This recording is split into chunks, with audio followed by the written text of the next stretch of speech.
بەناوی خی بەرزباوتا سڵاوتان لەبێت بینەرانی ئازیز و خۆشەویست خۆشحاڵ و بەختەوەرم کە لەگەڵ هاوکارم شوان لا پرۆگرامێکی پەیامی ڕۆژهاتینەوە خزمەتان با کۆمەڵێک تەوەر و بڕگە و بابەتی نوێ و جیاوازەوە بە هیوای ئەوەی کە تەواوی بڕگە و بابەتەکانی ئەمڕۆمان جێگای سوود و ڕەزامەندیەوەی ئازیز و خۆشەویست بێت و با تەندروستێکی زۆر باشەوە بتوانن تا کۆتایی بینەری پرۆگرامەکەمان بن. زۆر سپاس شەیدا بەناوی خوای گەورە و میهرەبان بینەرانی ئازیز سڵاوتان لێبێ و ئاسوودە و کامەران بن. ئەمڕۆ لەگەڵ هاوکارم شەیدا بە هاوکاری هاوکارانمان لە پەیامەوە کۆمەڵێک بڕگە و بابەتی جیاواز لە پەیامی ڕۆژ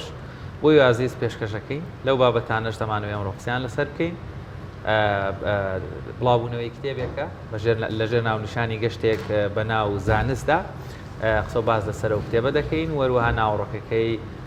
شیکردنەوەی لەگەڵ نووسەری کتێبەکە دەکەین. لە یەکێکی تریش لەو تەوەرانە کەواتەوەرێکی ڕۆژ و زۆر گرینگە ڕۆڵی میدیا و ڕۆژنامەنووس لە گرفتە کۆمەڵایەتیەکان بەتایبەت لە کۆمەلگای کوردیدا کەوا کۆمەلگایەکی زۆر تێکەڵ و کۆمەڵایەتین دوو بابەتی سەرەکیمان دەبێت کەوا گەنگەشەیان دەکەین ئەمڕۆ لە پرۆگرامی ڕۆژ لەگەڵ کۆمەڵێک بابەت و زانیاری تر ئەمێ دەکەین تا کۆتایی پرۆگرام لەگەڵمان بمێنەوە. بەڵەوەرزان سەرتاش دەچینە لای ڕەوشی کەشی و هەوای سەرجەم شار و شارۆچەکانی هەرێمی کوردستان فەرموون با پێکەوە بینێت.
دووبارە سڵاوتان لەبێ عزیزان.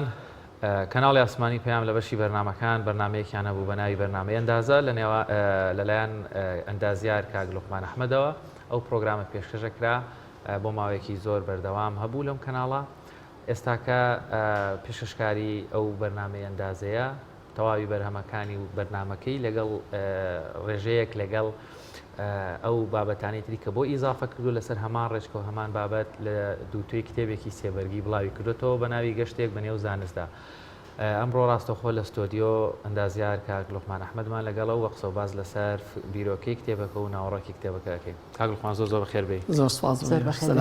سەلامت بنیان. بیری شاشە ناکەی؟ زۆر بە حکمەوەی ماوەی 3 ساڵ و نیو لە شاشە جوانەکەی کەناڵی ئاسمانی پەیام بەرنامەم پێشکەش کرد هەردوو بەرنامەی ئەندازە و ژیان بە ئەندازە بە دڵنیایە ماوەی ساڵ و نیەکە کە دابڕاوم ئێستا بە دڵنیاوە بیر. خەتای ئەمە یا خەتای تۆی نایتەوە؟ وەڵایی ئیتر خۆت ئەزانی هەموو بەرنامەیە کە کاتێک پێشکەشەکرێت مودێکی زەمەنی هەیە. سپاس بخوا من 3 ساڵ و نیو توانیم ئەو بەرنامەی پێشکەشکەم.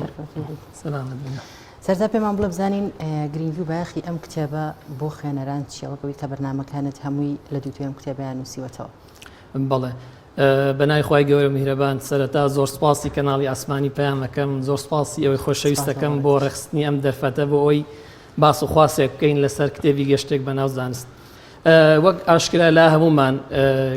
کتێبە زانستیەکان لە کوردستان بە ڕێژەیەکی بەرچاو گرنگیان پێ نەدراوە ئەوەی کە زیاتر گرنگی پێدرێت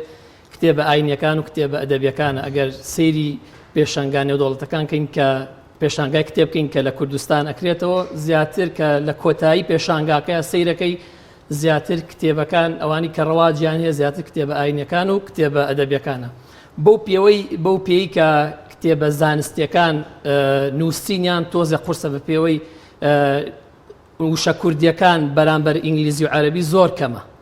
لەبەرەوە من وەکو ئەندازیارێک هەستام بە ئامادەکردنی ئەم کتێبە بۆ ئەوەی سەرجەم خوێنەران و سەرجەم ئەندازیاران لە گشت بوارەکانی ئەندازیاری نۆ بواری ئەندازیاری تایە بۆی متوانم خزمەتێکیان بکەم. لەم نێوانەشدا من لە ساڵی 2016 هەستام بیرۆکەیەوە بە مێشکمدا کە بەرنامەیەکی زانستی ئەندازیاری بکەم وەکو هەموو ئەو بەرنامانی کەتر لە کەناڵەکاندا هەیە منیش بەرنمەیەکم هەبێ بە ناوی بەرنامەی ئەندازیاری. ئەو لە ساڵ 2016 سوپاس بەخوای گەورە پاشەوەی کە من هیچ ئەزمونێکم نەبوو لە بواری ڕاگەاندن لێرەوە زۆر سوپاسی کاک حاجی فاروق بەڕێوبەری پێشووی کەناڵی بەڕێوبەری کەناڵی ئاسمانی پەیام و کاک پەیوەند مامۆستا تاهیر کە بەبێ من هیچ ئەزمونێکیشم نەبوو منیان وەرگرت و سوپاس بخوا ماوەی 3 ساڵ و نیو توانیم ئەم پرۆگرامە پێشکەش بکەم و دواتر هەستام سەرجەم ئەو بابەتانی کە لە کەناڵی ئاسمانی پەیام من لەو مدەیە بەرنامەم کردبوو هەستام کۆم کردەوە بۆ ئەوەی سەرجەم خوێنەران بتوانن ئەمە بە نووسین لەلایەن بێ و لە توێژینەوەکانە سوودی لێ ببین. ئەو نووسینانە لەم کتێبەدا تەنها ئەو بەرنامانەیە کە لە کەناڵی ئاسمانی پەیام پێشکەشە کردووە یا خود بابەتی دیکەت تێکەڵاو کردووە. بەڵێ لە 160 بۆ هەفتای ئەو بابەتانەیە تەمەن وەک گوتم من لەو ماوەیەدا دوو بەرنامەم هەبوو هەم بەرنامەی ئەندازە کە تایبەت بوو بە زانستی ئەندازیارەکان و بەرنامەی ژیان بە ئەندازە لە بەرنامەی ژیان بە ئەندازەدا بەشێکی ئامێری پزیشکی وەکە زانین ئێمە بەشێکمان هەیە لە ناو ئەندازیارە بەشی ئەندازەی ئامێری پزیشکیە سەرجەم ئەو ئامێرانی کە لە نەخۆشخانەکاندا هەیە بەدڵنیاویش بەشێکیان هەیە ناوی ئەندازی ئامێری پزیشکیە دوای ئەوەی کە پرۆگرامەکەی من 3 ساڵ و نیوەکە کۆتایی پێهات لەسەر هەمان ڕێچکە بۆ خۆم بەداداچوونێکی زۆرم کردەوە لەگەڵ مامۆستایانی زانکۆ و ئەندازیاران پێشکەوتەکاندا زانیاریم لێوەرگرتوون لەسەر ئەو بابەتانی کە پێویستە بۆ سەرجەم خوێنەران و دامڕشتۆتەوە لە دووتی کتێبەکە جێگەمان کرد. ماوەی چەندێکە خەریکی نووسینی ئەم کتێبێ و چەندێکی پێچوە تا تاوا کرد. وەکو ئەگەر بینە سەر ئامادەکردن و نووسینی کتێبەکە تەبان ئەمە بگەڕینەوە سەرەتای بەرنامەکانی ئەندازە لە ساڵ 2016 و بەرنامەکە بوو تا کۆتایی 2019 و لە 2019 شەوە هەتاوەکو سەرەتای مانگی چواری ئەم ساڵ نزیکی 5 ساڵ. یعنی 5 ساڵ ئەمە بەرهەمی 5 ساڵمان و بوون و ڕەنجی بەڕێستانە. زۆر باشە کاگڵمان بە زمانی شیرینی کوردی سەرچاوی توانم بڵێم هەشتا ئەدەبی و مێژوویی و بەشێکی زۆر لە بوارە زانستیەکان کەمە چ بگا بە بواری زانستی و ئەمانە تا چەند گرینگە ئالەم جۆرە لە نووسین و ئالەم جۆرە لە ناوەڕۆکی کتێبەکان لە کتێبخانە کوردیەکان هەبن و بە هەوڵێکی مانوبوونێکی کەمیش بێ هێشتا هەر نووسەران بێمێت نەبن خەڵک بنووسێت و چ سوودێک دەگەیەنێت بە بواری بۆ نمونە ئەندازەیە ئێستا بە بواری ئەندازەی و هەروە و بەڕێزانەی لەو بارە دەخوێنن. گاشوا من بە حکمی ئەوەی خۆم کۆلێژی ئەندازیاریم تاو کردووە کاتێک کە ئەچوین بۆ کتێب لە ناو کتێبخانەکانە ئەگەڕاین بەتابەت چەند کتێبخانەیەک هەبوو بۆ بوارە ئەندازیاریەکان ئەچوین هیچ سەرچاوەیەکمان نەبوو بە زمانی کوردی. ئەمەش گەورەترین کێشەی بەتایبەتی بۆ کۆلێژە ئەندازیاریەکان بەتایبەتی لە قۆناغەکانی قۆناغی 1 و 2 ئەندازیاریدا هیچ سەرچاوەیەک نەبوو. لەبەر ئەوە گەورەترین گرفتی سەرجەم ئەندازیاران ئەوە بوو کە هیچ سەرچاوەیەکی زانستی نەبوو پشتی پێبەستێت بە زمانی کوردی بۆیە ناچارە بوو پشتی بە سەرچاوە بیانیەکان وەک زمانی ئینگلیزی و عەرەبی ئەبەست. بۆیە من لێرەوە داواکارم لە سەرجەم ئەندازیاران و مامۆستانی زانکۆ بەتایبەتی ئەوانی کە لە بەشە زانستیەکان و بەشە ئەندازەیەکانن دوای ئەوەی کا بۆ نمونە کۆلێژ ئەندازیاری تەواوکەن و توێژینەوەکانیان ئەەکەن بە هەستن بە دانانی کتێبی زانستی بۆ ئەوی سەرجەم خوێنەران لە بوارە ئەندازەیەکانە سوودمەند ببن. ئەم کتێبەی تۆ تا چەند هاوکارە بۆ کەسێک کە ئەگەر بێوێت ینی فێری پیشەیەک بێت و هاوکار بێت بۆ ئەوی کە هەلێکی کار بۆ خۆی بدۆزێتەوە؟ بەڵێ تەبان کتێبەکە 3 بەرگ پێک هاتووە لە بەرگی سێیەمدا بەشێکمان جاکرێتەوە بەشی کارگەکان ئەمان نزیکی 40 کارگەی کوردستانمان جاکردوێتەوە لە سەرجەم هەموو شار و شارچەکانی کوردستان بۆ نمونە ئەو کارگانی کە بۆ لە دروستکردنەوە بنیانانەوەی وڵات بۆ نمونە کارگەی دروستکردنی چیمەنتۆ دروستکردنی بلۆک کۆنکریتی ئامادەکرا و قیر ئەمدا دوایی بۆ نمونە بابەتی زەیتی زەیتون و دۆشا و ئارد و کۆمەڵێک بابەتی تر لەسەر کارگەکان بە دڵنیامێتە هاندەرێکی باش دەبێتە هەلێکی باش بۆ سەرجەم ئەو کەسانی کە بە دوای پیشەیەکدا ئەگەڕێن بە تایبەتی لە ناو کارگەکانی کوردستاندا. کەواتە ناوەڕۆکی کتێبەکە خۆی لە سێ بەرگ پێگێت هەر سێ بەرگەکەشی پێکەوەیە چاپی یەکەمیەتی ئێستاکە وەک لە بەش باسی بەرگی سێمت کردکە بەس ئەی بەرگی یەکەم و دووەمەکەی شەگەر هەر بۆی زیاتر خوێنەران و بینەران بزانن ناوەڕەکەکەی. بەڵێ کتێبی گەشتێک بە ناو زانست ژمارە لاپەڕەکانی 1400 لاپەڕەیە لە سێ بەرگ پێک دێت. طبعاً هەر بە شەو جیامان کردوێتەوە بۆ من لە بەرگی یەکەم دوو ئەندازەمان جیا کردێتەوە ئەندازەی میکانیک و ئەندازەی کارەبا. لە ناو ئەندازەی میکانیکدا هاتوین باسمان لە بەشێکی گرنگی ئەندازەی میکانیک کردووە. طبعاً وەک ئەزانین زۆربەی دەرچوانی زانکۆ و پەیمانگاکان کە کۆلێژیان پەیمانگا تەواوکەن گەورەترین گرفتیانەوەی دانامەزرێن. ئێمە هاتوین لەم بەشی یەکەمی ئەندازەی میکانیکە هاتوین باسی ڕۆڵ و کاریگەری ئەندازیارمان کردووە و ئەو بەشە سەرەکیانەی کە ئەندازیاری میکانیک و ئەندازیاران ئەتوانن ئیشی تیا بکەن لە دوای تەواوبوونی کۆلێژ و پەیمانگاکان. بە نمونە ئەگەر دەرفەتم بن بۆ نمونە ئەندازیاری میکانیک کاتێک کۆلێژی ئەندازیاری میکانیک تەواوکات دەرفەتی هەیە لە کۆمەڵێک بواری زۆرە ئیش بکات. بۆ نمونە ئێمە وەک ئەزانی کاتێک کە بینایەک دروستەکرێت جا بیناکە شوێنی نیشتە جێبوون بێت یا بۆ نمونە ئوتێلێک بێ یا بۆ نمونە باڵەخانێکی گەورە بێت بە دڵنیای ئەمە دیزاینەرێکی چاک کە تەلارسازی پێوترێت ئەمە نەخشەیەکی بۆکات دواتر وەجیهەی ناوەکەی بۆ نمونە لە سیستەمی ئاوەڕۆ سیستەمی ساردی و گەرمی سیستەمی شۆڤاژ کۆمەڵێک سیستەمی تر هەیە ئەمانە ئەندازیاری میکانیک سەرپەرشتی ئەکات.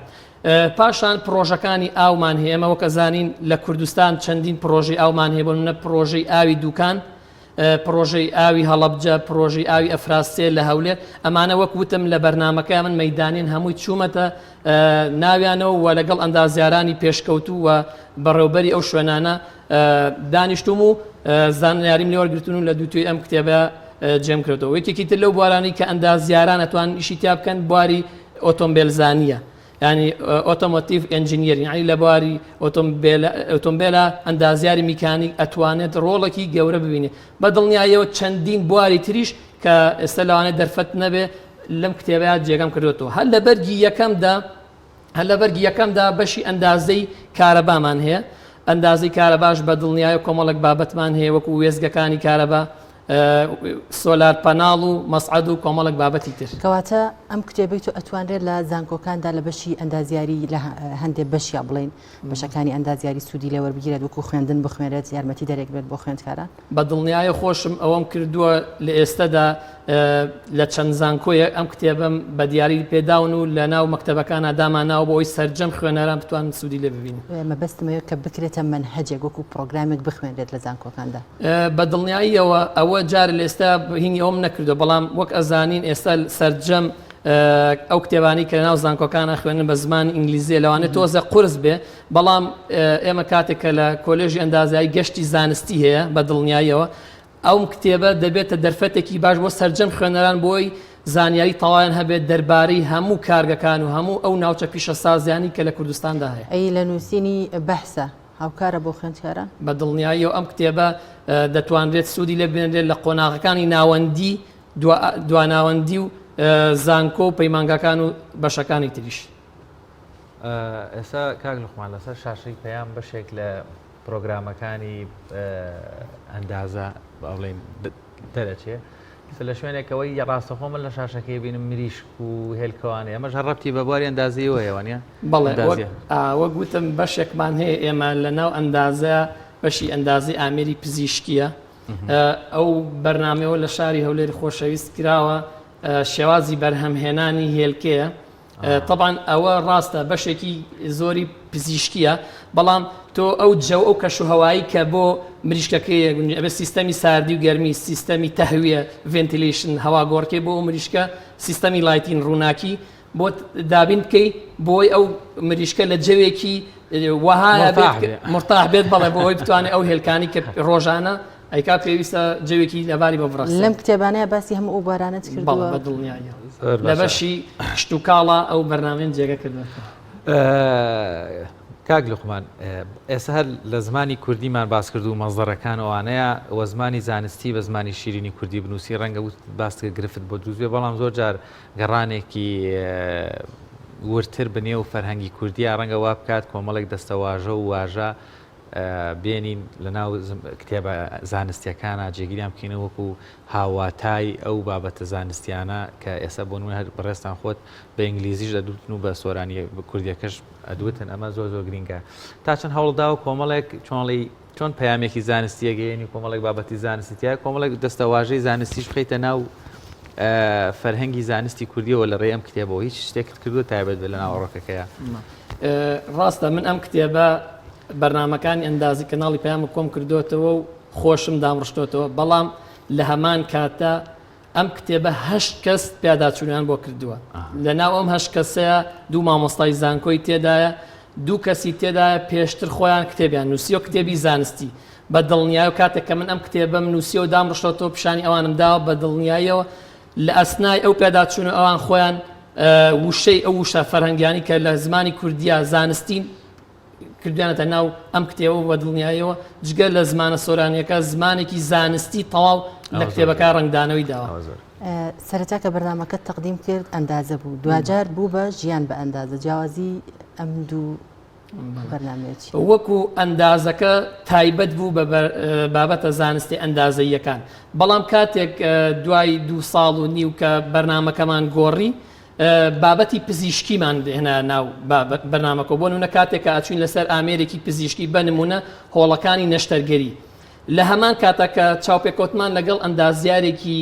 ئامێری پزیشکی ئاکرد دکتۆرێکشمان هێنا ناو بۆ نمونە باسمان لە شۆرینی سەرجەم ئامێرەکانی بۆ نکاتێک کە پزیشکێک نەشتەرگەریەکە کۆمەڵێک ئامێر بەکارێنێت لە نەشتەرگەریەکەیە ئێمە لایەنە پزیشکەکەیمان باسە کرد دواتر پرۆسە ئەندازەیەکان چۆن بە شێوازێکی تەندروست بە شێوازێکی ئەندازەیی سەرجەمە و ئامێرانە ئەشۆرێت یعنی هەم لایەنە تەندروستیەکەیمان باسە کرد لەگەڵ پزیشکی بەڕێزە و لایەنە ئەندازەیەکەش لەگەڵ ئەندازیارێکی ئامێری پزیشکیدا لە نووسینی ئەم کتێبەیە بەدەر لەو پرۆگرامانەی کە لە کەناڵی پەیام تەقدیمی کردووە ئەو نووسینانەی دیکە چیە کەوتر لە سەدا 30 پێم وا بێهی خۆمە نووسیمەتەوە وەکی خودی خۆم ناو بەس وتم لەسەر هەمان ڕێچکەی بەرنامەی ئەندازە بۆ نمونە من کاتێک کە لێرە ئامادەکاریمان کردو بۆ بەرنامەیەک چوین بۆ شاری هەولێر بۆ نمونە لەسەر کارگەی بۆ نمونە منارەی مزگەوت ئێمە لە شاری هەولێری خۆشەویست کارگەیەکی گەورەمان هەیە مزگەوتەکان لە پێشترا کێشێوان هەبوو منارەکان لە تورکیا و لە وڵاتەکانی ترەوەیەنە بەڵام خۆشبەختانە ئێستا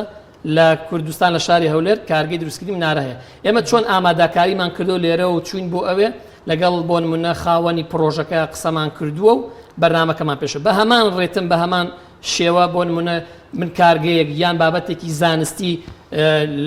زانی بێتم کەسێکی شارەزا هەیە خۆم چوومەتە خزمەتی ئەو کەسە و بە هەمان ڕێچکە خۆم ڕێکۆردم کردووە دواتر هاتوومەتەوە بۆ ماڵەوە و داڕشتنەوەم بۆ کردو کردومەتەوە. کاک لوقمان بەڕێستان حکومی پێشکەشکاری ژمون لەناو میدیا ئیشت کردووە تا چەند گرینگە میدیاکاران بتوانن ئەو ئەزمونانەی لە ژیانی میدیایی یانادەیکان بوون بنمونەی بەڕێزت تا ئەمانە لەسەر کاغەز بنووسێنەوە ڕەنگە بابەتێکی زانستی بۆ خوێندکارێک تۆزێک قورس بێ بیخوێنێتەوە دانیشێ بەڵام کاتێک لە بنووسینێک ڕۆژی ئەوە لەگەڵ کۆمەڵێک هاڕێکین بۆ فلان کارگە لەوێ ئەوەی لێبوو ئەوە بوو ئەو بابەتاوا بوو تەواوی پەیامە زانستیەکانی گەینی بەڵام بە زمانێکیشکەوە تۆزێک ئەدەبیاتێکی بەخۆتر و بە یادەوەریەکەوە ڕەنگە ئەمەژوا بکە خوێنەر زیاتر چێژ لێوە وەربگرێ ئەم جۆرە نووسینانە تا چەند گرنگیان پێ بدرێیان لە هەیمەنی زانستی کەم ناکاتەوە لەوەی کە من بە یادەوەریەکەوە بچمە ناو کارگەیە و دەستکەم بە بابەستە زانستیەکەی ڕاست کاتێککە من بۆ ئەگەر نمونی خۆم بێنم کاتێک کە چوومەتە ناو بۆ نە کارگەیەکەوە کە بەرنامەم پێشکەش کردووە خۆم وەک ئەندازیارێک لەوانەیە پێشتر ڕاستە بە دوواداچوونم کردووە و چوومەتە ناو کارگە بەڵام وەک ئەوە نییە کاتێک کە تۆ دەستکراوەترەبی کە چوویتە ناو کارگەکە بە حکومی و پێشکەشکاری دەستکراوەترەبی بۆ نە کۆمەڵێک پرسیاری زیاترەکەی کۆمەڵێک پرسیار لەوانەیە لە ژیانی خۆتا وەڵام نەدرابێتەوە کە چوویتە ئەوێ بە دڵنیاییەوە وەڵامەکانی هەمووی دەستەکەوێت و کۆکردنەوەی ئەو زانیاریانی کە بۆن منە تۆ لە کەناڵەکانە خۆت وەکو ئامادەکار و پێشکەشکارێک بۆ نە کۆتکردنەوە دەیکەیتە کتێبێک بە دڵنیا بێتە ئەمە ئەزمونێک و ئەرشیفێک بۆ خۆت لەوانەیە بۆن منە بەهۆی هەڵەیەکی چوزان تەکنیکی بێ لە ئەرشیفی بۆ منە کەناڵە نەمێنێ بەڵام کاتێک کە تۆ نووسیتەوە ئەمە ئەبێتە ئەرشیفێکی گەورە هەم بۆ خۆت و هەم بۆ سەرجەم خوێنەران ئەتوان سوودی لێ ببینی. ئەم کتێبێ بەڕێزت تەنها معلومات و زانیاری یاخود چوارچەوەی پلانە بۆ کاری زانستی و ئەندازیاری. بە دڵنیاییەوە وەک گوتم هەر بوارێک هەر بابەتێک لەو بابەتانە کە نووسراوە لە دووتوی ئەم کتێبەیە سەرجەم خوێنکاران سەرجەم ئەو کەسانی کە لە کۆلێژ و زانکۆکانە تەخەڕوجەکەن دەتوان وەکو سەرچاوێکی زانستی گەورە پشتی پێبەستن چونکە من لە بەرنامەی ئەندازە و بەرنامەی ژیان بە ئەندازە من بە تێکەڵی بەرنامەکانم کردو بۆ نمونە ئەم هەفتەیە بەرنامەمان کردو لەسەر ئامێری پزیشکی هەفتەی داهاتوو بۆ من لەوان لەسەر تەلارسازی کرد بێتم ئەم بابەتانە هەمووی ڕێکمان خستەوە بۆ نمونە ئەندازەی میکانیک وەک گوتم هەموویمان ڕێخستۆ بابەتەکان ئەمجا لەناو ئەندازەکانە بۆ ئەو بابەتانی کە نزیکن لێکەوە بۆ سیستەمەکانی ساردی گەرمی نزیکی 8 بۆ 9 بەرنامەمان کردووە من هێناون و نزیکی یەکتریم کردنەوە بۆ سپلێت چیلەر یعنی ئەوانی کە پەیوەندیان بە سیستەمەکانی ساردی گەرمی هەیە دواتر بۆ بە هەمان شێوە بابەتە کشت و کاڵەکان و بابەتەکانی تریش هەمووی ڕێکمان خستۆتەوە بۆ ئەوەی سەرجەم خوێنەران بتوان سوودی لێ ببینن. زۆر باشە کاک لوقمان منیش بۆ خۆم ئیشی مەیدانیم کردووە زۆر جارە چینە دەرەوە لەم هەرێمە پەلکە زەرگنەی کوردستان لێرە لێ لەسەر خواست و تەبیعەتی شخصەکان زۆر جار حرمەتێکی زۆر لێگیرە زۆر جاریش ڕێگە نادا ئیشەکە بکەیت بەدەمەوە هاتنی کارگەکان لە پرۆگرامەکەی خۆت ڕۆژێک بووە مەسەن لێ پێیان بڵێ ڕۆژێک ئەم بەرنامانە دەبنە کتێب و ئێستا لەوێ کارگەیەکیش باز بکرێ ناساندنیەتی یان ئەچێتە مێژوو کتێبخانەی کوردیەوە هەتا ئەگەر ناوی کارگەکەش نەدەی هاوشێوەکەی باسکی کە کارگەیەکی چیمنتۆی ئاسنە خۆ ڕەنگە لە هەرێمی کوردستان بە پەنجەکانی دەست بژمێرێن بەدەمەوە هاتنی ئەوان چۆن بوو یان کاتێک ئەنجامدانی ئەو پرۆگرامانە بیرت لەوە کردو بۆ بیکەی بە کتێب تا ئەوانش زیاتر پێیان خۆش بێ دەرفەتی زیاتر بدەن بەش زۆرترین بەشی با بڵێن کارگەکەیان ببینی یان دوای چاپکردنی زانیاری داوەتەوە بۆ شوێنانەکە و شوێنە ئێمە سەردانمان کردو ئێستا لە کتێبخانەکان بە نووسین هەیە و ئیتر لەم دنیا پێشکەوتیە شابێتە ڕێکلامێکیش بۆیان ڕاست وەڵا وەکو لە ئەسنای بەرنمەکەیە بە دڵنیایەوە ئەوە لە مێشکمدا نەبوو بەڵام سپاس بەخوا دوای ئەوەی کە بۆ منە ئەم کتێبەیتر نزیک بۆ لە چاپکردن بە زۆرێکیان مەوت هەندێک لە کارگەکان پێشوازیان لێکردم بەڵام هەندێکی تریشیان بەداخەوە ینی وەڵامەکانەوە بوو لە ئێستەیە کتێب ینی ئەوە نییە خەڵک بیخوێنێتەوە ینی خەڵک تۆراوە لە کتێب ینی بەشێکیان هاوکار بوون و بەشێکیشان بەداخەوە. زۆر باشە کاک لوقمان ئێستاکەم کتێبە لە بازاڕەکاندا دەسەکەوێ واتە دوایەوەی کە کتێبەکە چاپەکرێ بڵاوکرێتەوە خۆت بڵاوت کردوتەوە لە کتێبخانەکان دەسەکەی قیناکە با ڕێکلامێکیش بۆکەین لە بازاڕەکانی کتێبخانەکانی کوردستان هەیە سامانە لەکوێ فرۆشرێ؟ ئاشوانە ئەمە لە سلێمانی لە ناوەندی ڕێنوێن دەسەکەوێت لە هەولێر لە کتێبخانی ئاشتی و لە شاری ڕانیەش لە کتێبخانی ئەحمەد کۆی. زۆر باش. کەناڵی پێیان تا چەند هاوکارت بوو لە بەچاپیاندنی ئەم کتێبەیە؟ بە دڵنیاییەوە وەکو لایانی معنەوی هاوکارێکی زۆرم بوون بە دڵنیا خۆخۆتان نەزان لە ئێستا قەیرانی دارایی هەیە لەوانێ و قەیرانە بەشێکی زۆری کەناڵی ئاسمانی پەیامیشی گرتبێتەوە شکی شێرمان بەرەکەوێ بەس لایانی معنەوی هاوکارێکی زۆرم بوون هەر لەو کاتی کە من بەرنامەکانم کۆتایی پێهێنا بە کاک حاجی فاروقم و بیرۆکەی دوام هەیە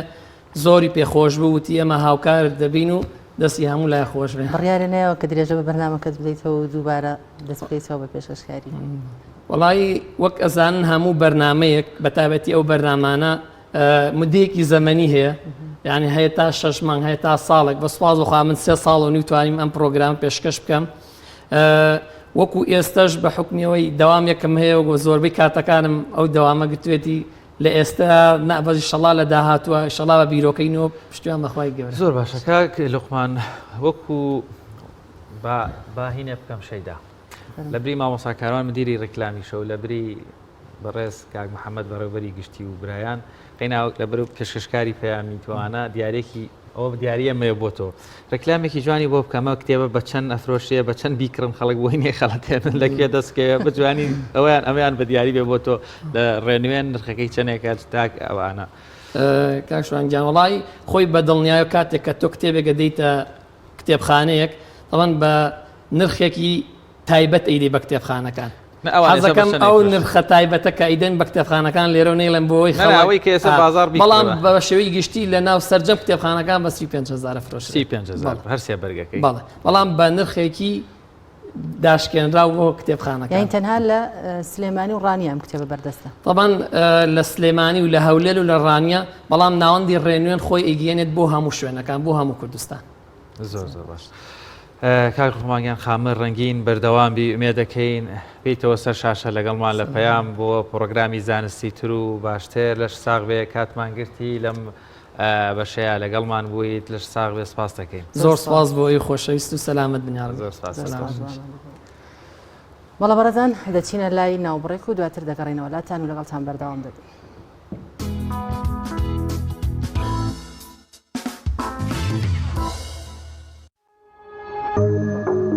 تۆپ ئارت تاکە بریکاری تۆڕی میدیایی کۆمەڵ بۆ بەرهەمهێنان و بڵاوکردنەوەی ڕێکلام.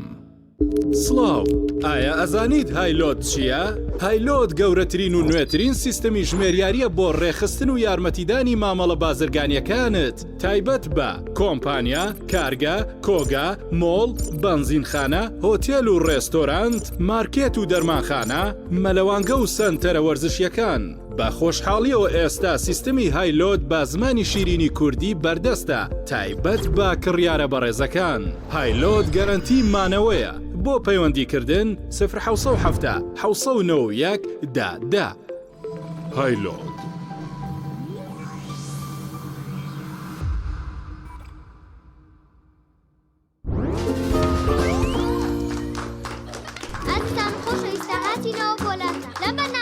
خۆشترین و باشترین جە بەساڵ دەبژێرین سەرەتاش لە بەشداربووی دەستە چەپمانەوە دەست پێ یەکەین. پرسیاری یەکەممان دەڵێت کام لەم تامی جوبسانە خۆشترینە؟ سرکە، مریشک، ئیندۆمی، پەنیر. ئیندۆمی. وەڵامەکە زۆر ڕاستە. ئێستا دەچینە لای بەشداربووی دەستە ڕاست. پرسیاری دووەممان دەڵێت کام جۆری جبس منداڵە زیاتر ئارەزووی دەکەن؟ سەدڵ، کیسە، خێزانی، هەمویان. بە دنیایەوە هەمویان. وەڵامەکە زۆر ڕاستە. ئازیزان خۆشەویستان، بەشداربەکانمان خاڵەکانیان یەکسانن. کۆتا پرسیار ئاڕاستی هەردووکیان دەکەین. کامیان زووتر وەڵامیاندایە دەبێتە براوی پێشبڕکێکەکەمان. پرسیارەکەشمان دەڵێن هەموو ئەوانەی کە وتمان لە چ جبسێکدا هەیە؟ بۆسە ئەوانەی کە باسمان کرد بەس لە جبسی نینیایە. لەی جبسێکی تران نەخواردووە؟ ئەوە تا لەناو جانتاکەشمان پێما. حەزەکەن خۆشتان تاقیکەنەوە دڵنیام هەڵبژاردنە ڕاستەکە جبسی نینی. بێگومان وەڵامەکە زۆر ڕاستە. دڵنییا بووینیە ئەو جبسەی وێنەی نییە. کەرتامێکی بێخۆشە بۆ من بە ئەو خۆتۆشە. ئادەی پێم بڵێن چییە؟ نینیە هەرنینیە. جبسی نینی تامێکی لە یاد نەکراوە. کۆمپانیای ئیست میدلەند فود گەورەترین کۆمپانیای کوردیە لە هەموو شانشینی یەکگرتووی بەریتانیا کە ڕۆژانە چەندەها تۆن خۆراک و خواردنەوە بۆ مارکێت و کۆگاکانی بەریتانیا و بەشێک لە ئەوروپا دابین دەکات. ئیست میدلەند فود بۆتە جێگەی متمانەی ڕەوەندی کوردی سەرجەم بەرهەمەکانی لە سەداسەد حەڵاڵ و بە پێی بنامەکانی ئیسلام و ڕێنماییە تەندروستی و یاساییەکان بەرهەمەکانی دەخاتە بازاڕ. ئیست میدلەند فود لە ماوەی 5 ساڵ کاردا بۆتە جێی متمانەی مارکێت و کۆگەکانی بەریتانیا و ناوبانگی بەرهەمە کوردیەکانی لە هەموو بەریتانیا بەرز کردوێتەوە. و لە ئێستادا خاوەنی کارگەی شیرینی بەتام، نانی تیری بەتام و تشادی بەتامە. ئیست میدلەند فود خاوەنی 14 براندی خۆیەتی و 2200 بەرهەم لە زۆربەی وڵاتە پێشکەوتووەکانی جیهانەوە هاوردە دەکات. ئیست میدلەند فود بکە بە سەرچاوەی خۆراک و بەرهەمەکانت و دڵنیا بە لە کواڵەتی و حەڵاڵی. ئۆفیسی سەرەکی ئیست میدلەند فود لە شاری نۆتینگهام.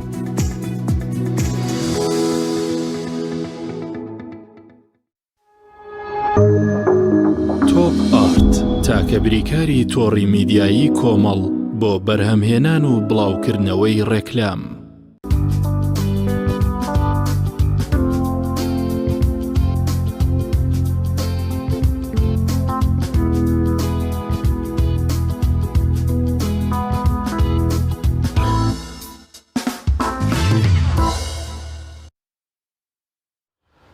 دووبارە سڵاوتان لێبێ ئازیزان.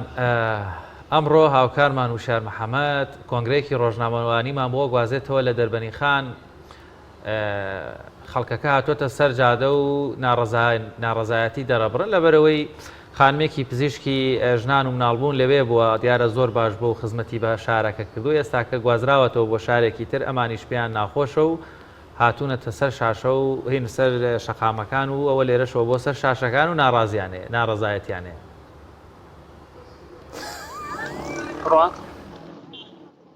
هوشیار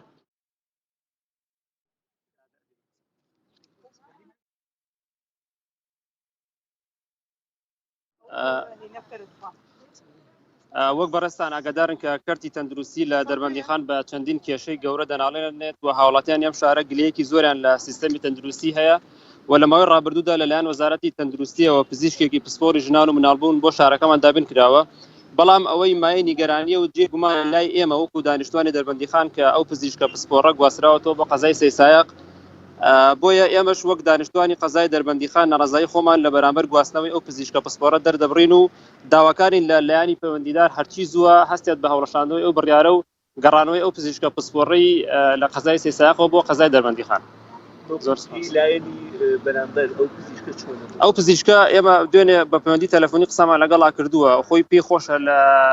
دەربەندیخان خزمەتکە لە کاتێکا قەزای سەیسایق سێ پزیشکی پسپۆڕی ژنان و مناڵبوونی لێیە، بەڵام دەربەندیخان تەنها یەک پزیشکی پسپۆڕی ژنان و مناڵبوونی لێیە. بەدڵنیایە گرفتی دروست کردووە لە بەروی دانیشتوانی دەربەندیخان زیاتر لە 6,000 نفوسە، تەنها یەک پزیشکی پسپۆڕی ژنان و مناڵبوونی لێیە. لە ڕاستی ئەو پزیشکەش ناتوانێت وەکو پێویست پێداویستەکان دەربەندیخان پڕ بکاتەوە، بۆیە دابینکردنی ئەو پزیشکە پسپۆڕە بۆ دەربەندیخان کارێکی زۆر گرنگەوە. جارێکی تریش ئێمە داواکاری لە لایانی پەیوەندیدار کە هەستێ بە هەوڵەشاندنەوەی و بڕیارە و گەڕانەوەی پزیشکە بۆ دەربەندیخان. ئێمە بڕیارەکە لە بەڕێوەبەراتی گشتی تەندروستی سلێمانیەوە دەرچووە، دوێنێ بە قایمقامی دەربەندیخان وتی بە دوواداچوونەکەین و وەڵامتان ئەدەینەوە. ئەمڕۆ وەڵامیان داوێنێتەوە کە وەڵامێکی ئەرێنی هەیە بۆی کەوا ئەو بڕیارە هەڵبۆشێتەوە، بەڵام تا ئێستا وەکو ئەوەی بڵێن حیبر عەلە الوەرەق بڕیاری گەڕانەوەکی هەڵنەوەشاوەتەوە تا ئێستا وەکو تەنسیب گواستراوەتەوە بە قەزای سەیسایق. لایانی تەندروستی قسەیان لەگەڵ بەڵێ لایانی تەندروستی قسەیان لەگەڵ کراوە. من دوێنێ خۆم بە تەلەفۆن قسەم لەگەڵ بەڕێوەبەری تەندروستی دەربەندیخان ناکرد. ئەوان ئەڵێن بڕیارەکە لە بەڕێوەبەراتی گشتی تەندروستی سلێمانی و دەرچووە، ئێمە دەسەڵاتی هەڵەشاندنەوەی و بڕیارەمان نییە، بۆیە ئێمەش لێرەوە ڕووی خۆمانەکەینە بەڕێوەبەراتی گشتی تەندروستی سلێمانی لە بەڕێوەبەری گشتی دکتۆر سەباح هەرچی زووە هەڵسێت بە هەڵەشاندنەوەی و بڕیارە و وەکو دانیشتوانی دەربەندیخان گلەی و ناڕەزایەتێکی زۆرمان هەیە و بەڕاستی ڕۆشتنی ئەو پزیشکە بۆ قەزای سەیسایق وەکو دانیشتوانی دەربەندیخان قابلی قبولکردن نییە. ئەمڕۆ قایمقامە بینین، دوای ئەمە چینە ژوورە بۆ بینینی قایمقام وەڵامی لێ وەرەگریم بزان وەڵام استیجابەی ئەو چۆنسۆنینە بۆ ئەم بابەتە. فەرمان عەبدوڕەحمان چالاکی مەدەنی هەمومان چالاکوانی مەدەنی لێرە وەستانی.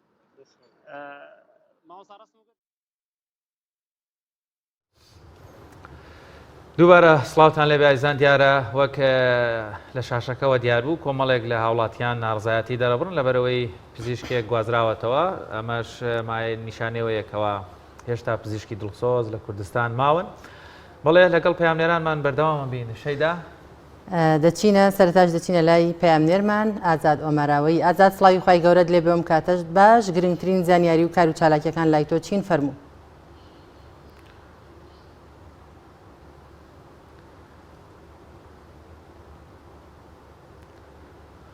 بڵێ دیارە هاوکارمان ئازاد ئۆمەراوایی لە دەڤەری سۆران لە چالاکیەکی پێشانگای فۆتۆگرافیە. دەنگی ئێمە دیارە بە باشی ناگاتە لایەوە، گەر دەنگی ئێمە بگاتەوە لای هاوکارمان ئازاد ئۆمەراوی بزانین بەم نیوەڕێکی بەم بەیانە زۆر بۆچی ڕۆشتەوە بۆ پێشانگایە. گوێی لێمان نییە، مەژغوڵە، ڕەنگە سەی ڕسم کاشەیدا ئەڵڵاهو ئەعلەم لێوێ مەژغوڵ بووە. ئازاد گیان سڵاوی خواو لێ بێ و گوێ لێمانە بە ساقە بم. بەڵە بەڕزان وا دیارە ئازاد ئۆمەراوی پەیامنێرمان گوێی لە دەنگی ئێمە یاخود بە باشی دەنگی ئێمە ناگاتە لای. دەچینە لای پەیامنێرمان سامان فەتاح لە پارێزگای هەڵەبجە. سامان سڵاوی خوای گەورەت لێ بێ و ئەم کاتت باش. زانیاریەکان لای تۆ چین؟ فەرموو.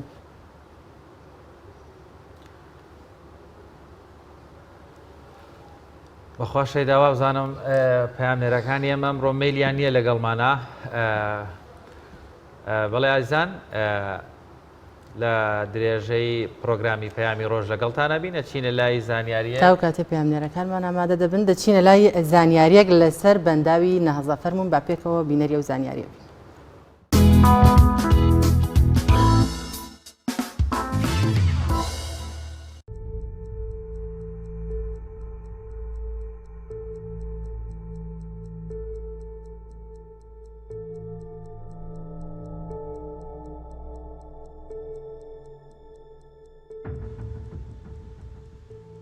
بەنداوی نەهزە.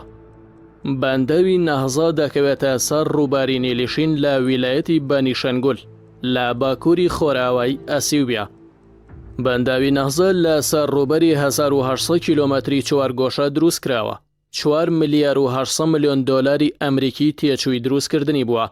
مەزەندە دەکرێت بڕی 10 ملیۆن تۆن کۆنکرێتی تێدا بەکارهێنرابێت.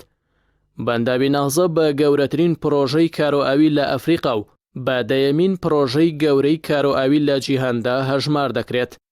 بەنداوەکە لە 2 بەشی سەرەکی پێگاتووە. بەشی یەکەم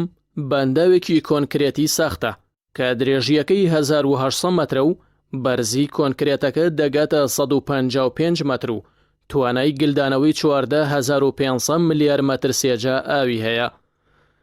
بەشی دووەم بەنداوێکی بەردینە کە بە بەرد و کۆنکرێتێکی سەختدا پۆشراوە و بەرزیەکەی 55 مەتر و درێژیەکەی 4800 مەترە. توانای گلدانەوەی 75 ملیار مەتر سێجا ئاوی هەیە. بەنداوی نەهزە 6 هێندەی بەنداوی مووسڵ ئاوگل دەداتەوە، هەرچەندە بەنداوی مووسڵ گەورەترین بەنداوی ڕۆژهەڵاتی ناوەڕاستە. دروستکردنی بەنداوی نەهزە 10 ساڵی پێچووە و پڕکردنەکەشی 10 ساڵ دەخایەنێت. بڕی ئاوی گلدراوە لە نەهزە دەگاتە بەشە ئاوی ساڵانەی هەردوو وڵاتی میسر و سوودان. ئەم بەنداوە توانای بەرهەمهێنانی 6450 مێگاوات کارەبای هەیە. ئەسیوبیا دەیەوێت 2000 مێگاواتی بفرۆشێت بە وڵاتانی دراوسێ. بەهۆی کەمی بودجەوە چەند جارێک پرۆژەکە وەستا، ناچار حکوومەت پەنای بۆ هاوکاری هاوڵاتیان برد. هەموو هاوڵاتیانی ئەسیوبیا بەدەم داواکاریەکەوە هاتن و پرۆژەکەیان زیندوو کردەوە، چونکە دەزانن لە تاریکی ڕزگاریان دەبێت کە دەیان ساڵە چاوەڕێی دەکەن. بەهۆی بارانبارینی زۆر و بەرزبوونەوەی ئاوینیلەوە ساڵانە بەشێکی شارەکانی ئەسیوبیا ژێر ئاو دەکەون. بەنداوی نەهزە 140 مەترسیەکانی لافە و کەم دەکاتەوە. بەرهەمهێنانی کارەبا لەو بەنداوە دەتوانێت 170 کارەبای وڵات دابین بکات. بەهۆی دروستکردنی بەنداوی نەهزە گرژی لە نێوان ئەسیوبیا و هەریەک لە میسر و سوودان دروست بووە، چونکە کاریگەری کردووەتە سەر سەرچاوە ئاویەکانی ئەو دوو وڵاتە. بەپی تازەترین وێنەی مانگی دەستکرد، ئاستی ئاوی بەنداوەکە بەرز بووەتەوە. بەبێ هیچ ڕێکەوتنی لەگەڵ میسر و سوودان، ئەسیوبیا دەستی کردووە بە گلدانەوەی ئاوی بەنداوەکە و ئەوەش کاریگەری کردووەتە سەر سەرچاوە ئاویەکانی ئەو وڵاتە. میسر چەند جارێک هەڕەشەی بەکارهێنانی هێزی سەربازی لە ئەسیوبیا کردووە کە دەبێت پابند بێت بە بەستنی ڕێکەوتنێکی دوولایەنە و بەرپرسانی باڵای میسریش ڕێگەی ئەنجومەنی ئاسایشی نێودەوڵەتی دەگرنەبەر گەربێت و ئەسیوبیا ڕێکەوتنی لەگەڵدا نەکات. بە تەواوکردنی بەنداوەکە ساڵانە بڕی 11 ملیار مەتر سێجا بەشە ئاوی میسر کەم دەکات. بەمەش بڕی 125 وزەی کارەبای ئەو وڵاتە کەم دەکات و دەبێتە هۆی وشکبوونی 6 ملیۆن و 720 هەزار دۆنم زەوی و بە ملیۆنان جوتیاری میسری بێکار دەبن. هەروەها ساڵانە نزیکەی 2 میلیارد دۆلار زیان بە میسر دەگەیەنێت. لەگەڵ دەستکردن بە دروستکردنی بەنداوی نەهزە ڕۆژانە 90 ملیۆن مەتر سێجا ئاستی ئاوی ڕووباری نیل کەم دەکات. سوودان بڕی 300 مێگاوات کارەبا لە ئەسیوبیا هاوردە دەکات. ئەوەش زیاتر سوودانی بەرامبەر دروستکردنی بەنداوی نەهزە نەرم کردووە. میسر دەڵێت لە ڕووی مێژوویەوە و بە پشبەستن بە هەردوو ڕێکەوتنی ساڵی 1929 و ساڵی 1959 مافی لە ڕووباری نیلدا بەو بڕائاوەی کە ئێستا لە نیلوەری دەگرێت هەیە، بەڵام کێشەکە لەوەدایە. ئەسیوبیا دەڵێت واژۆی لەسەر ئەو ڕێکەوتنانە نەکردووە، بۆیە هەردووکیان بە پوچەڵ دەزانێت و دانیشیان پێدانانێت. سوودان و میسر لە ساڵی 1959 ڕێکەوتنی دیاریکردنی پشکی ئاوی نیلیان واژۆ کردووە. بە گوێرەی ئەو ڕێکەوتنە میسر ساڵانە زیاتر لە 55 ملیار مەتر سێجا و سوودان زیاتر لە 18 ملیار مەتر سێجا لە ئاوی نیلیان بەردەکەوێت. ئەوە لە کۆی زیاتر لە 100 ملیار مەتر سێجا قەباری ساڵانەی ڕووباری نیل. نیگەرانیەکانی ئەو دوو وڵاتەش لە ئەسیوبیا ئەوەیە داوا دەکەن پرۆسەی قۆناغی یەکەمی پڕکردنی بەنداوەکە ڕابگرێت تاوەکو دەگەنە ڕێکەوتن.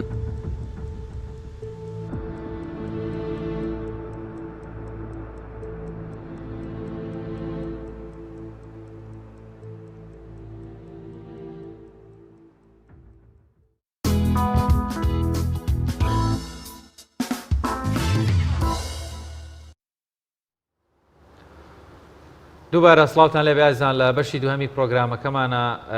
باس لە ڕۆڵی ڕۆژنامەنووس لەگەڵ میدیا دەکەین لە گرفتە کۆمەڵایەتیەکان واتە کاتێک گرفتێکی کۆمەڵایەتی دروست دەبێت بابەتێک میدیا و ڕۆژنامەنووسەکان چۆن مامەڵە لەگەڵ ئەم گرفتە کۆمەڵایەتیانە بکەن تا چەند ئەکرێ شتەکە بچووکەنەوە تا چەندی ژەکرێ بەداخەوە ڕۆڵێکی نێرێنیان هەبێ و گرفت دروست هەبێ بۆ زیاتر قسەکردن لەسەر ئەم بابەتەش لە شاری سلێمانیەوە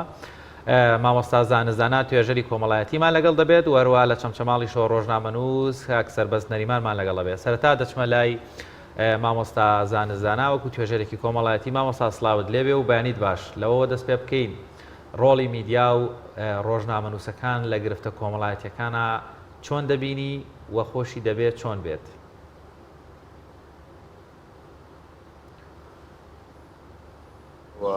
بەیانی ڕۆژێکی نوێیە و بیسەر و بینێ لە بەڕێزەکان باش لە ڕاستیە حتمما نەکرد ڕۆلی میدیا بڕوام وایە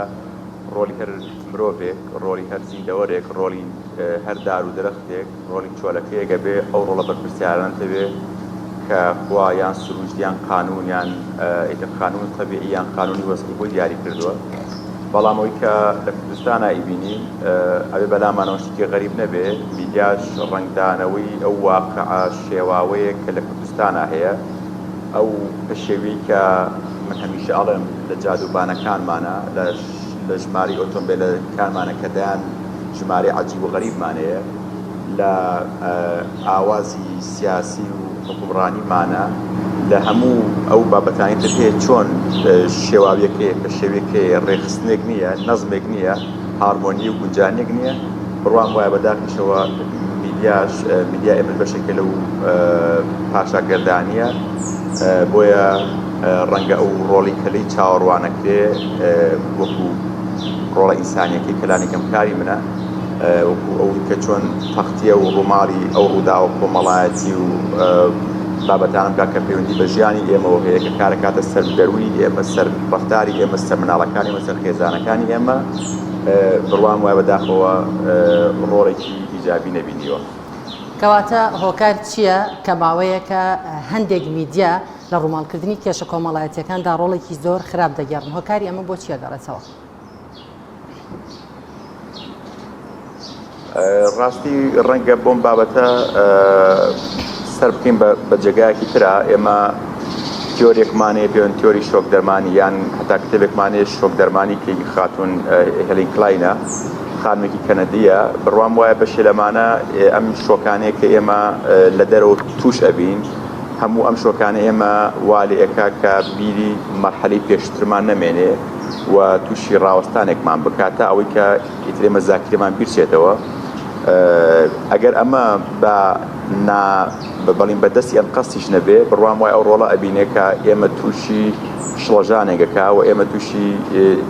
تێکچوونی شیرازەیەکی کۆمەڵایەتی و خێزانی دەرونی و ئەوانە ئەکا ئەمە بڕوام وای ئەگەر بە ئەنقەست بێ کە ڕەنگە خەڵکێک لە پشتی ئەمەوە وابکە یان ڕەنگە بەنا ئەنقەست بێ لەوەی کە بێتەجروبەیی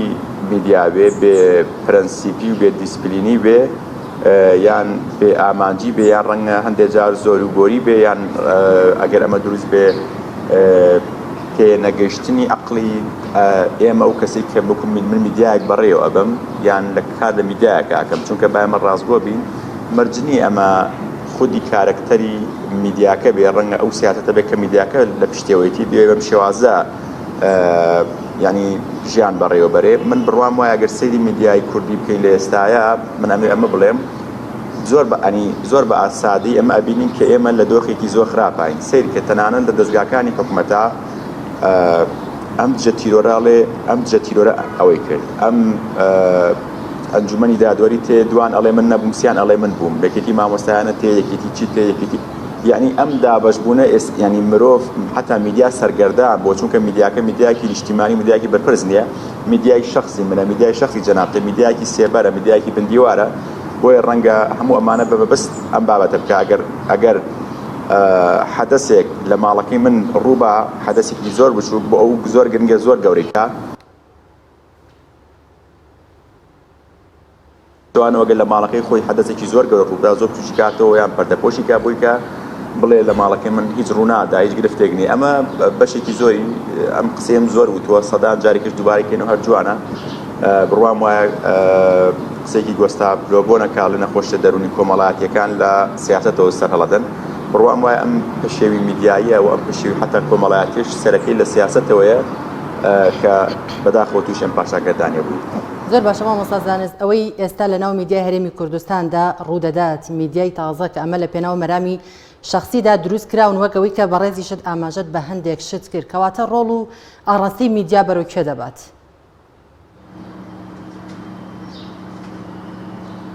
وەڵاهی بەرەو ئاقارێکی خراپی بار میدیای بەرەو ئەو بردوێلانی کەم بەش بە حاڵی خۆم ڕەنگە زۆر بێمەتمانە بووم لەو بابەتانی کە لە میدیای خوێنبەوە یان لەگەڵ ڕێزمە مەسلسەمە لە میدیا قساکەم کە ڕەنگە ئەمە خۆش نەوێ بەڵام ڕاستەقینێ و حتمما میدیای بەرپرسیشمان هەیە کە جیاوازە لە هەندێک میدیای هەش و میدیای بێناوڕۆک و میدیای ئاڕاستەکرا و بە هەندێک بابەت کە ئەسڵەن هیچ بەهایەکی تیانە نە بەهای ئینسانی نە بەهای ئیجتیماعی نە بەهای مرۆیی نە بەهای ئاینی هیچ بەهایەک بەرحاڵ میدیا بەرەو بڕوام وایە ڕەنگە بەرەو سەر لە شێوەیەکی ترمان بەرێ هیچ ئەوە کە کۆمەلگا تووشی دابەشبوونی زۆر کردووە و تووشی دابەشبوونی ترمانەکە و زەرد ئەمە زۆر خەتەرە زەرد لە ڕیشە و لە ڕێگی بابەتە ئینسانیەکان بابەتە خێزانەکان بابەتە کەسیەکانەدا بە بڕوام وایە کە نانی ڕەنگە ئەمە قورس نەبێت کە بڵێم نەوەک لە کارە ساتێک ئەخولقێنێ و خولقانوشێتی بەڵام بەقوڵی ینی ئەو بێمتمانەی کێسا لە کۆمەلگای کوردیایە بەشێکی زۆری پێدوانە بێ ئەو میدیا سێبەر و بردیوار و فەیکانەیە کە ئێمە بەداخەوە ڕۆژانە ڕووبڕ ببینەوە ئەوەی گرفتەکەیە بڕوام وایە چارەسەری شەرەوەیە کە تاک ئەبێ خۆی بەرپرس بێ لەوەی کە چ میدیای اختیارەکە ئازانین من ڕاستە ڕەنگە هەزار کەناڵ هەبێ بەڵام من پێویستم بە هەزار کەناڵ نییە کاتیم بەشەوە ناکە هەزار کەناڵ یعنی گرنگە بۆ من یەک دوو کەناڵێک هەڵبژێرم لە سۆشیال میدیام یەک دوو کەناڵێک سەپۆرت کەمیان یان لای کەمیان توزانم فۆڵۆکەم کە ئازانم لانی کەم لەگەڵ ئەساوی منایەگێتەوە بڕوام وایە باشترین استراتیژ بۆ یەکە ئەمە بۆ هاوڵاتیە ئێمە ڕەنگە دەرەقەتی ئەو هەموو با بڵین لێشاوە گەوری ئەو میدیا فەیک و ئەمانە نەبین کە بە هەر پارێک بە هەر مادەیەکە کە بەداخەوە ئەم کار خراپانە ئەەکەن و خەریکی تێکدانی ئاوەز و بیر و دەروون و ژیانی ئێمە بەڵام کۆکرێ منێکی هاوڵاتی بە پرسیارەتیەوە بایکۆتی ئەو کەناڵە بکەم ینی بەش بە حاڵی خۆم من بایکۆتم کردو و نازانم ئەو ئەوانەی منیشە ناسی پێیان وانی هیچ لەکەم بوو بێتەوە ڕەنگە ئاسوودەتر بووبم بەختەوەرتر بووبم بەڕاستی دڵخۆشتر بووبم بۆ ئەو بەڕێزانی تریش هەر وایە کە پێم وایە قەبێ ئێمە قەرار بین ئێمە چ میدیایەکە لە بشێرین زۆر باشە مامۆستازانە زۆر جار میدیا فەرمیەکانیش نەک بندیوار و فەیکەکان یانی ئەوانەی بە فەرمین و ڕەنگە زۆر جار ئیشی باشیش بکەن و جێگەدەستیشان لەلایانی باشە دیار بێ بەڵام لەبەرەوەی دووبرا لەسەرەوەی کامیان لە پێشی سیارەوە سوارێ بووە بە شەڕیان یاخود لە شایەکە کێ لە بەشی سەرەوە دانیشێ بووە بە شەڕکە ئەمە ڕەنگە شتێکی زۆر نۆرمال بێ لە ڕۆژانە لە کۆمەلگای هەبێ بەڵام ئەمان دەچن دەیکەنە هەواڵ و دەبێتە بابەتی سەر شاشەکان ڕەنگە دووبراکە دوو بنەماڵەکە لەسەر شەڕی مناڵ دووگەڕەکەکە ئاش بوو بنەوە بەڵام ئێوارە لە شاشەکان خۆیان ببینەوە یان کابرایەک با بڵێن زوڵمێکی لێکراوە یا خۆت بریندار کراوە یان قوربانێکی داوە تۆ بە لە گەرمەی گریانە دەشی خەی دەگری ئەمزامی دەکولێتەوە ڕۆژانە خۆی دەبینێتەوە دەبێتە با بڵێن بابەتی ناو فەزای مەجازی و سەر شاشەکان ئەم جۆرە لە کاری میدیایی وەکو توێژەرێکی کۆمەڵایەتی کاریگەریە خراپەکانی وەروە دەرهاویشتە و دەرەنجامەکانی لە ناو کۆمەلگایەکی کوردی وەکو ئێمە کە کۆمەلگایەکی زۆر کۆمەڵایەتین بەرەو چ ئاقارەکەمانە بات چ کاریگەریەکی خراپ دەکات کاتێک شکۆی کۆمەڵێک کەس دەشکێت بۆ تەنها هەواڵێک وڵا کاکە تۆ جملێ پرسیارەکرد پرسیارەکانش ینی بەڕاستیشتی زۆر جوانە بروشان دەستە خۆش بێت یەکەم بڕوام وایە بەشە لە میدیا بەرپرسەکانیش کەوتونتە داوی ئەو میدیا فەیکانەوە لەبەرەوەی کە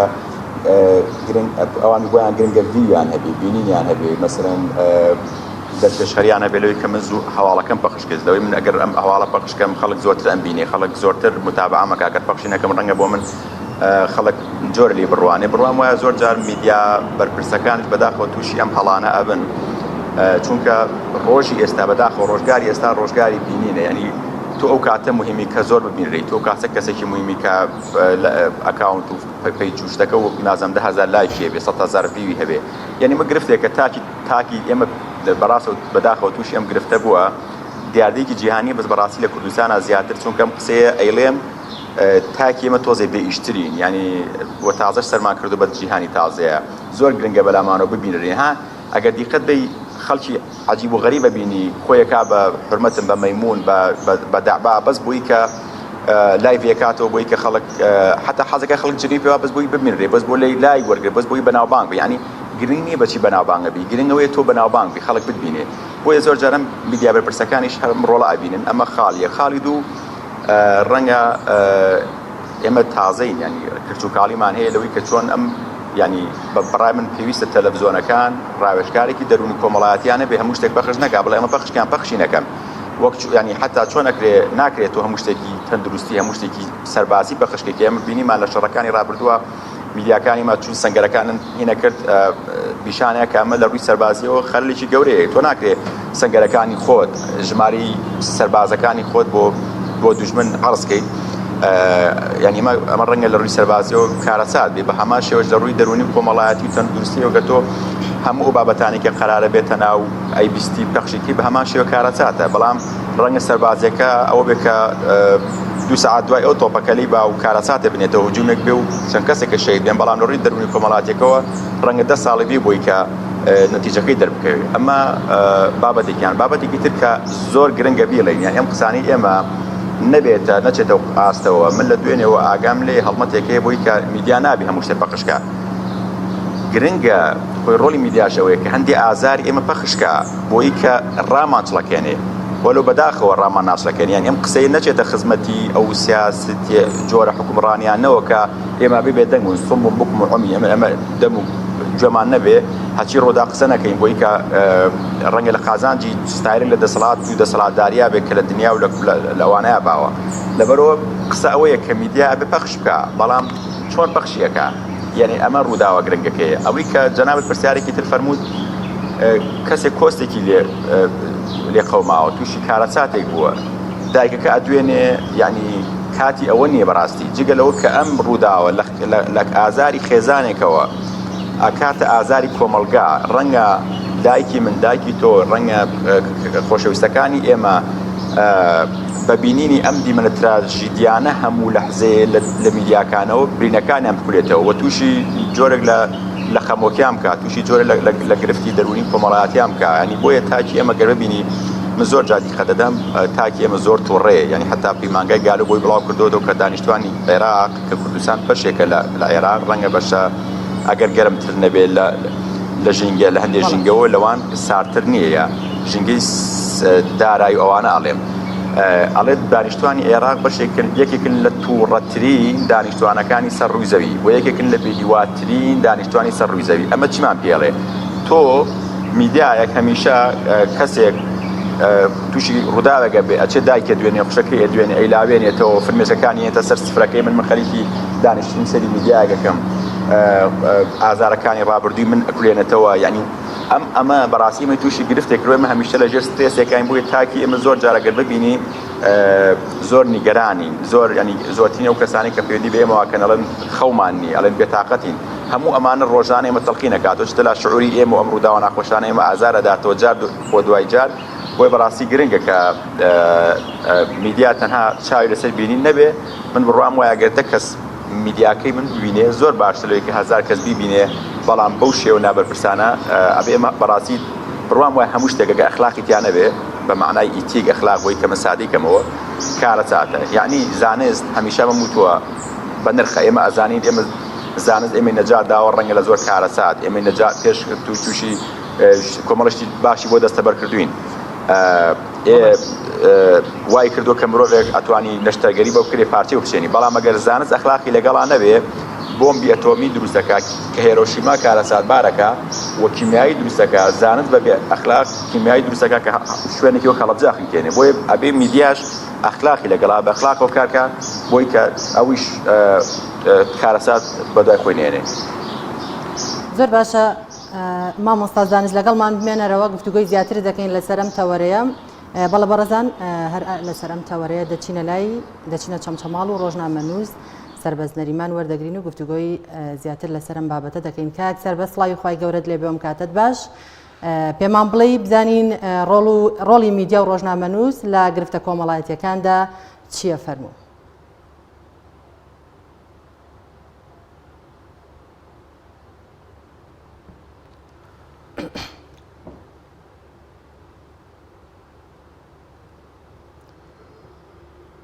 کاک سەربەز ئەگەر گوێت لە دەنگی ئێمە بێت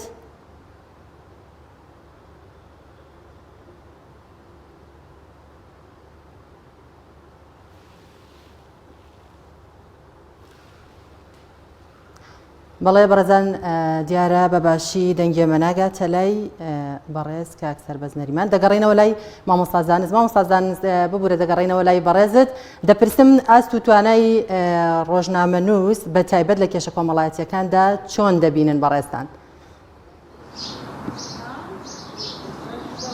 آخر چۆن ئەبێت چۆن بەیان ئێستا چۆن ئەیبینین؟ چۆن ئەیبینی بەڕێستان وەکو خۆت لە ئێستادا لە کێشە کۆمەڵایەتیەکاندا ڕۆڵیان چۆن ئەبینی؟ باوەڕە بێ ڕۆڵێکی خراپ ئەبینم، یعنی من ئەزمونێکی میدیاییم هەیە کۆن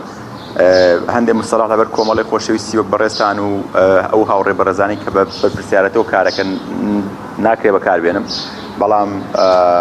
لێت نەشارمەوە کە بڕوام وایە لە ئاستێکی زۆر خراپان و بەشێک لەو پەیام نێرانە و بەشێک لەو کارەکتەرە میدیایانە لە ڕووی حتا لە ڕووی زانستیەوە لە ڕووی معلوماتەوە لە ڕووی ئەتەکێتی هەڵس و کەوتکردن لەگەڵ ئەو ڕووداوانەی کەیبینن لەگەڵ ئەو جۆری کە پەخشێکن، یعنی هەندێک لەوانە من لای خۆم حتا دۆکیمنتم کردووە، ینی سرت ئەسۆرمێ ئەم دەستگایەکی گەورە چۆن یان پامنێرێک ڕەنگە دەشی بەشێکی میدیایش بێ یان لانی کەم گەشتەوەی کە ماکێک بەدەستەوە بگرێت چۆن بەم ئوسلوبە بەم پرسیارە بێمەعنایانە بەم جۆرە وروژاندنە توزانم بەم جۆرە ئازاردانە، ینی هەندێک پرسیارەکە ڕێگەڵی دەرزیەکە بەدڵی خەڵکە ئەو کەسێک کە گفتوگۆی لەگەڵاکە مقابەی لەگەڵاکە بەداخەوە لەبەر زۆر و بۆریەکەیەتی دووبارەیەکەمەوە لەبەر زۆر و بۆریەکەی بەداخەوە بۆر بووە، ینی هەندێک جار کۆمەڵە خەڵکی بە کوالەتی خۆتان ئاسایی یان خەڵکانێکی تر بەداخەوە زۆر جار کە با بڵێ من کارێکەکەم ڕەنگە کارەکەی من کارێکی باش بێ، بەڵام لەبەرەوەی کە ئەوانی چواردۆریش هەمان کارەکەن و کارەکەی ئەوان بە خراپی بە گەندەڵی ئەیکەن منیش نارم ناینی پێم عیبە بەڵێ من فڵان کارەکەم بەداخەوە جاری وایە نەک جاری وایە خەریکە میدیای کوردیش وای لێ بکە ئینسان ڕووی نایە بڵێ من لە میدیا کارەکەم، چونکە ئەمەندە بەداخەوە میدیاکاری نابەرپرس و ئەمەندە پرسیاری نابەرپرس و ئەوەندە بەرنامەی زۆر پێمانە ئەبینی لە میدیاکانەوە. زۆر باشە مامۆستا زانست، منەوەی لە بەڕێستان تێگەیشتم میدیا بۆ خۆی شوانین بڵێ مؤسسەیەکە بە باشی بەکاربێنێ، بەڵام بەداخەوە میدیاکاری باشمان نییە. دەمەوێت بە دیاریکراوی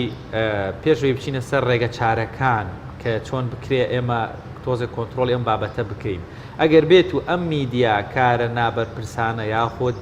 نامیدیاییانە کە ئیش دەکەن لە میدیاکان ئەم ڕۆژنامەنووسانی لەژێر ناوی ڕۆژنامەنووس کە ڕەنگە وەک بەڕێزت باست بگەت ناکرێ گەشتێتە ئاستێک مایکێک بەدەستەوە بگرێ و بەڵام کۆمەڵێک شتی بسەرەتایی نەزانەیە یان لە کۆمەڵێک با ئەمانە چی بە کۆمەلگا ئەکەن واتە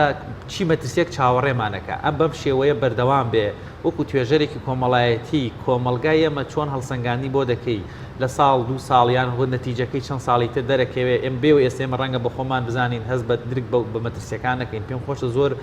یعنی بچینە سەر مەترسیەکان بەم شێوەیە میدیا بەردەوام بێ کۆمەلگا چی لێ بەسەر دێ؟ ئازیزیان ئەمەی ئێستاش ئەیبیستین و ئەیبینین ئەمە بەڕاستی دەرکەوتی ئەو بارودۆخی پێشوو ئەڵێ دزێک لە شەوە بە مشارێکی ئاسن خەریکی بڕینەوەی قفلێک بوو قفلی دوکانێک بوو لەیان پرسی ئەوە چێکەی وتی تەپڵە قوتم تەپڵ لێدەم وتیان ئەی بۆ دەنگی نایە وتی بەیانی دەنگی دێ، یعنی هەندێک بابەت هەیە ئێمە ئێستا خەریکین بەڵام بەیانی دەنگی دێ بەیانی سەداداتەوە بەیانی دەرەکەوێ. بۆ نمونە پەروەردەکردنی مناڵ لە ئێستاە ئەگەر ئێمە خراپ پەروەردەی بکەین لە ئێستا دەرناکەوێ ئەمە دەرزیەک نییە کە ئێستا لە منیەدە ئەگەر خراپ لێن بدێ ڕەنگە خۆڵم سڕ ببێ ڕەنگە نەخۆشکەومە ڕووداوێک نییە ئەگەر شتێک بەرسەرم بکەوێ ڕەنگە جێ ئاوساوەکەی جار بێ، بەڵام ئەگەر خراپ پەروەردەم کرد 20 ساڵی تر کاتێک گەورە بوو ئەو کاتە جێ شوێن کارە خراپەکەی ئەبین. ئەوەی کە میدیای کوردیش نەک میدیای کوردی هەر میدیای کا با بڕین و لە ڕابردووشە بەشێک کراوی کە ئێمە نەتیجەکەی بینین، یعنی بەرزبوونەوەی ئاماری خۆکوشتن، ئاماری کوشتن، ئاماری جیابوونەوە، حتا خراپبوونین و دابەزینی ئاستی خوێندن، دەرکەوتنی هەموو بابەتێ وەکو مۆدێل، وەکو نازانم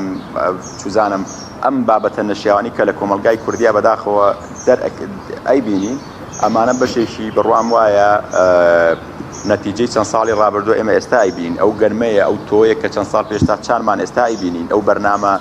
بێمانە و دژە کولتور و دژە ئینسانیانەی کە ئێمە لە هەندێک لە میدیا ئێمە پەخشەکە کە بەهای لە کۆمەلگای ئێمەیان نەهێش، کە نرخی کێزای نەهێش، کە نرخی مرۆڤی نەهێش، هەموو ئەمانە وایە کە ئێستا ئەمە ئەبینەوە. بڕوام وایە بەم شێوەیە کە بەردەوام بین و بەداخەوە ئەوەی کە من ئەیبینم نەک بەردەوامە بین، خراپتر بەردەوامە بین، ینی بە تۆختر بەردەوامە بین. بڕوام وایە کارەچاتیت بە دوای خۆیان زۆر سپاس بۆ بەڕێز مامۆستا زانست توێژەری کۆمەڵایەتی. زۆر سپاس کە ڕاستەخۆ لەگەڵمان بووی. سپاس بۆ زانیاریەکانت. بڵێ ڕاستەخۆ چینە پارێزگای هەڵەبجە کۆنگرەیەکی ڕۆژنامەوانی لەوێ هەیە بینەری دەبین بەڕێوەری پەروەردەی هەڵەبجە. من نازانم چ قوتابخانە و خوێندنگایەکە کە ئەوەنە نەشیاوە ئەوان ناتوانن دەرزی تیا بخوێنن تا ئێستا نە بەڕێوەبەری قوتابخانەکەەوە نەیەکێک لەو مامۆستا بەڕێزانە نەهاتووە بڵێ قوتابخانەکان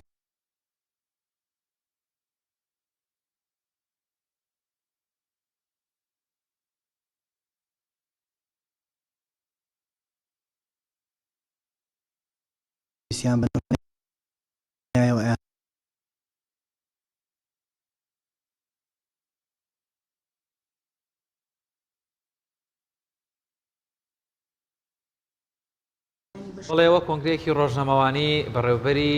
پەروەردەی هەڵەبجەی شەید بوو، بەڵام دیارە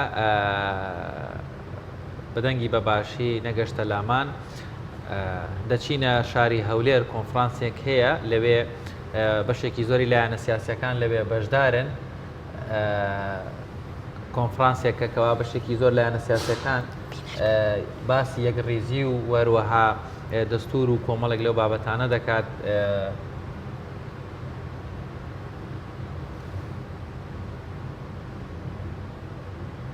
بەڵێ دیارە ڕاستەخۆ لە شاری هەولێر دیمەنەکان لەسەر شاشەی پەیام دەرەکەوێت، سەرۆکی و یان کەسە دیارەکانی لایەنە سیاسیەکان لەوەیە. کاک ئیبراهیم خەلیل نوێنەری یەکگرتووی ئیسلامی، کاک فازڵ میرانی دیارە لە پارتی دیموکراتی کوردستان، بەڕێز مامۆستا عەلی باپیر سەرۆکی کۆمەڵی دادگەری، بەڕێز کاک عومەری سەید عەلی ڕێخەری گشتی بزوتنەوەی گۆڕان، بەڕێز کاک باڵ تاڵەبانی هاوسەرۆکی یەکێتی نیشتیمانی کوردستان لەو پانێڵەیە لەو کۆنفرانسەیە بەشدارن کە باز لە یەکڕێزی و باسی دەستورەکەن. بەشێکی زۆری لایەنە سیاسیەکان لەو کۆنفرانسەیە بەشدارن، لە ئاستی باڵا قسە لەسەر دەستور و هەروەها یەکڕێزی دەکەن کە لایەنە سیاسیەکان دیارە لە ئاستێکی باڵا لەم بابەتەیە کۆبوونەتەوە.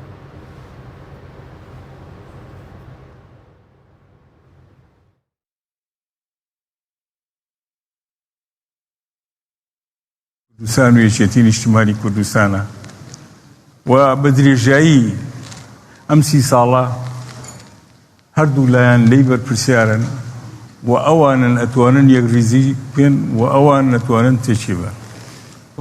و ئەم هێزە بچووکانەی کە هەیە یا هێزی مامناوەند ئەو دەورەی نییە لە تێگانی ڕیزەکانی گەلەکەمان.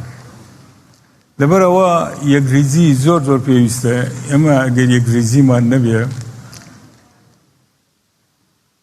دەیان دەستور بنووسینەوە هیچی لێ جێبەجێ نابێەوە بێ لە ڕەفا دایبنێ وەکو هەموو یاسانەی کە هەیە وشتانەیەکە هەیە دەرەچێت. ئەخێر یەکڕێزی لەکوێ بێنین؟ ئێمە دوو ئیدارەمانەیە، دوو هێزی چەگارمانەیە، دوو ئاسایشمانەیە، دوو پەروەردەمانەیە، دوو تەندروستیمانەیە، دوو داراییمانەیە. ئیتر یەکڕێزی لەکوێ بێنین؟ ڕۆلی هەر ڕەوانگەی هەر حزبێکی سیاسی کوردستان لە دەستپێکردنی ئەو پرۆسەیەدا. پێشی بچمە لای مامۆستا عەلی باپیر حەزەکەم جارێکی دیکە دووبارە بەبیر بینمەوە کە بەڕاستی زۆر زۆر زۆر سوپاسی مامۆستا عومەر دەکەین کە ئەمڕۆ ڕۆژێکی گەلە گرنگە بەڕاستی لە ژیانی سیاسی کوردستان و ئێمە زۆر زۆر بە بەرز دەنرخینین کە بالفعل ئەوجی شعور بە مەسئولیت بوو کە ئێستا لێرە حاضر بووە ئەم ڕۆژەش ئەوە کە ڕۆژی کۆچکردنی ڕەوانشاد مامۆستا ناوشێروان مستافایە زۆر زۆر مامۆستا جارێکی دیکەش بەڕاستی گەورەمان کردی و ئەوەش بەڕاستی سیگناڵێکی دیکە کە ئێوە بە هەستێکی زۆر زۆر بەرپرسیارەتی تەماشای ئەو پرۆسەیەش دەکەن وەکو هەموو پرسەکانی دیکە. مامۆستا عەلی باپیر ئەگەر هەمان پرس لە ڕەوانگەی ئێوە جێ بین یەکڕێزی پێشی دستوریان دستور پێشی یەکڕێزی. والله بسم الله الرحمن الرحيم الحمد لله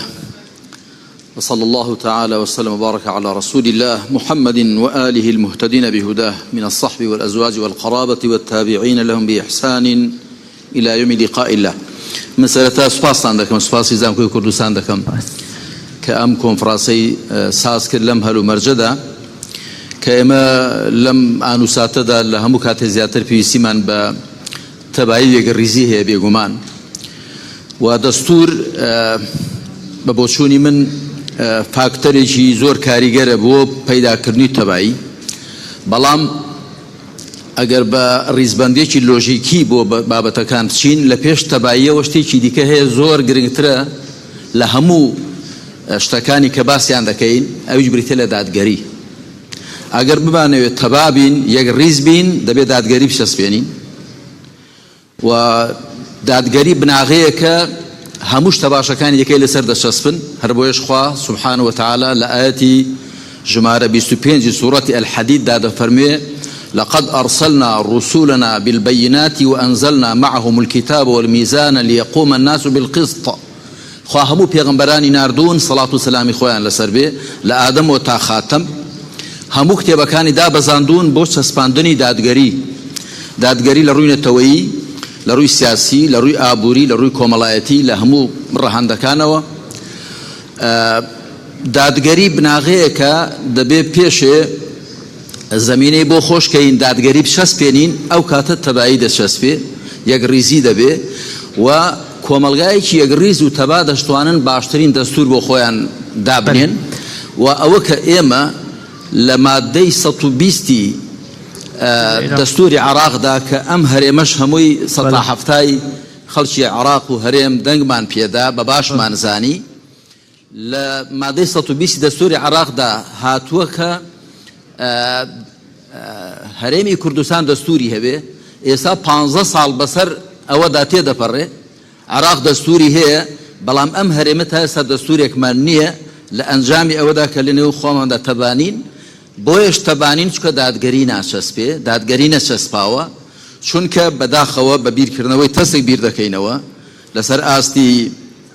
ماڵ و گروپ و باند و حیزب و دەڤەر بیر دەکەینەوە نەک وەکو میلەت و وەکو کۆمەلگا بیر بکەینەوە و ئەوەی کە بە پێوەرمان گرتووە بریتینیە لە هاوڵاتی بوون و مرۆڤ بوون بەڵکو ئینتیمای حیزبی و سیاسیمان بە پێوەر گرتووە لە ئەنجامی ئەوەدا دادگەری نەچەسپاوە تەباییش نییە کە تەبایی نەبوو بە تاکید ئەو کاتە نەمانتوانێ و کە دەستورێکیش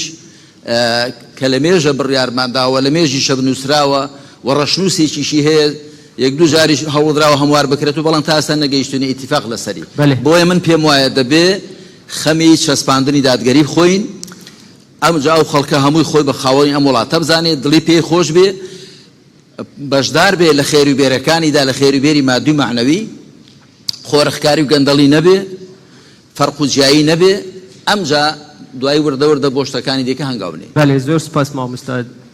مامۆستا بافل ئەگەر لە ڕەوانگەیەکێتی تەماشای بکەی دستور زامنی یەک ڕێزیە یان یەک ڕێزی زامنی دستورە؟ سپاس دەکەم. بەڕێی من یەک ڕێزی زامنە. ئێمە ئەبێ وەڵجار پرۆسەی سیاسی لە کوردستان بگۆڕین. ئەوەی کە ئێستا هەیە زۆر دوورین لە یەک. ئەتوانین زۆر بە ئاسانی نزیک بینەوە. ئەبێ میلەتەکەمان ئاشت بکەینەوە. بێ بەرنمەیەکمان هەبێت دەستورەکە زۆر زۆر گرنگە پێویستی بە ئیشێکی زۆر جددیە و بە دیراسەیە. بله زۆر ممنون مامۆستا باڤل دێنە سەر میکانیزم و ڕۆلی هەر حیزبێک بەڕاستی ئێستا من هەمان پرسیار تەوجیهی بەڕێز مامۆستا فازڵ میرانی دەکەم. مامۆستا کێ زامنی کێیە؟ دستور زامنی یەک ڕێزیە یان یەک ڕێزی زامنی دستورە؟ پێشێکی سوپاس بۆ کاک ئیدریس و زانکۆی کوردستان بۆ ئەم پێکەوە کۆکردنەوەکە مسلمانەکان لە مابینیان پێک ناکەن بەڵام ڕۆژی جمعە ئیمام کۆیان دەکاتەوە مەسیحیەکان هەروە قەشەکان لە کەنیسە کۆیان دەکات جۆڵەکەش هەروە جا سوپاس بۆ ئەوەی کە ئێمەی کۆکردەوە لێرە عەرەب دەڵێن نەختەلف وەلاکن نەجتەمع جیاوازیمان دەبێ بەڵام کۆش دەبینەوە بەدیدی بەندە یەکێک مشکلە گەورەکانی ئێمە هەمومان ڕەخنە دەگرین و هەمومان لە کەسێک دەکەڕین بکرێت قوربانی بەبێ ئەوەی ئاگامان لە باسی خۆمان بکەینەوە خوش دەفەرمێ ئەتەئمرون الناس بالبر وتنسون أنفسكم وأنتم تتلون الكتاب أفلا تعقلون ئەوە باسی ڕجال الدینە باسی حزبەکانە وإلى آخره ئەمە یەکێک ئیدوام بەڕاستی بگەڕێنەوە بۆ منطقی عقل ئەم بێئومیدی بە کوردبوون یان بە نیشتیمان بوون ئەمە زاڵ بووە بەسەر پرۆسەی سیاسی بەداخەوە و وای لێ کردووە کە حزبەکان بەسەر تاکی کوردیش داژوو ئەمە گەورەترین مەترسیە من ئەڵێم دەستور پێویستە دەستور عەقدێکی ئیجتیماعیە مافەکان و ئەرکەکان دیار دەکاتەوە لەبەر ئەوە دەستورە گەرەکە پێویستە بۆ هەرێمی کوردستان مامۆستا بەیار ئیجازەمە شتێکی تریش بڵێم ئێمە ئێستا نخبەینە چه ئەحزاب چه ئەکادیمیەکان باسی تیوری کراوە کاک مامۆستا دکتۆر هێژا تیوری نەزەریە ئینسانێک دادەنێ عالمێک دادەنێ بەڵام ئەکادیمیەکان پێویستە کۆمەلگایەک فەراهەم بکەن ئەو تیۆریە بە شێوەیەکی ڕاست و درست پراکتیک بکەنەوە خۆ قورئان کتابی خوایە ئینجیل کتابی خوایە هاتووتەوە بە ڕاستی هاتووتەوە بەڵام ئەوانەی پراکتیکی دەکەن تا ئێستا لە مهمەی خۆدا ناجح نەبوونە بۆیە بووینە جەماعات و بووینە ئیجتیهادات و بوونە فراق و لە جاتی یەکڕێزی پەیدا بکەن پراکتیکەکە یەکڕێزیان ئەو یەکڕێزەی لەکە لە عەسمانەوە بۆمان هاتووە عەبد لە خوارت تێکی داوەتەوە کەواتە خوا مەسئول نییە قورئانیش مەسئول نییە ئینجیلیش مەسئول نییە ئێمەمانە بەشەر مەسئولە ئەمە یەکێک ئی دووەم ئێمە ئەم حزبانە ئەم تووشی هەڵەیەکی گەورە بووینە ئێمە دوای ئەچین لاپەڕەکانی تاریخی خۆمان تەنها پیرۆزیەکان و سەرکەوتنەکانی خۆمان بە درشتی نیشان دەدەین یەکێک جورئەت بەخۆی ناداتەوە بچین لاپەڕەکە لادەین لەکوێ هەڵامان کردووە بۆی ئەو هەڵە تیکرار نەکەین و چاکی بکەینەوە لەبەر ئەوە دەستور عەقدەکە پێویستە بەڵام بۆ ئەو ئەکادیمیانە مەتروکن ئێمە مساهمەی تێدا دەکەین بەڵام خەڵکی شارەزامان هەیە خەڵکی یاسازانمان هەیە دەستورەکانی دنیا تەماشا بکەن ئەڵمانیا دوای جەنگی جیهانی کێ دەستوری بۆ دانا یابان هەروە لە ئیسپانیا 7 کەس لە شوێنێک کۆبووتەوە بەڵام ئێمە مساهمەی تێدا دەکەین ئەوەی من دەمەوێت ئاماژەی پێ بکەمەوە ئێمە دەستورێک بۆ وڵاتێک و ملەتێک دادەنین ئایا ئێمە دەستورێکی کاتیمان دەوێت دەستورێک بەڵە بەڕێزان پرۆگرامی ئەم ڕۆژمان پێشکەشکردن تا پرۆگرامێکی دیکە بەخوای گەورە باڵا دەستانە سپێرین خواتان لەگەڵ